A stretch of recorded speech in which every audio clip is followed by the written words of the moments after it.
Je vous rappelle, et vous en avez tous été témoins, que dès la première instance, devant le tribunal correctionnel, nous avions déposé des conclusions de nullité dans l'intérêt de Vincent Bègue, en fustigeant le défaut d'impartialité de l'enquête pénale, et notamment de la circonstance un peu baroque qu'on ne nous ait jamais communiqué une autre enquête concernant la même période de prévention. Nous avions demandé la nullité de la procédure de ce chef, mais le tribunal a été sage, il a préféré relaxer et pour mettre en conformité le droit et les faits en considérant que les prévenus étaient innocents.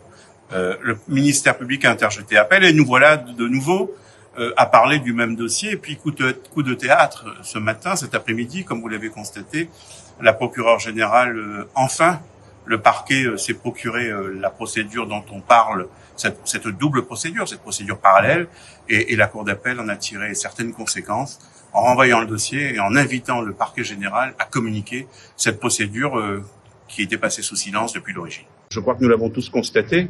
Depuis la première instance, je crie à hu et à dia pour expliquer qu'on nous a caché une procédure, que ça porte atteinte aux droits de la défense. Et aujourd'hui, la communication, 1 an et demi plus tard, n'est-ce pas, 1 an et demi plus tard, cette procédure, on nous annonce son versement au débat. Donc tout le monde conviendra que ça a porté atteinte aux droits de la défense en première instance.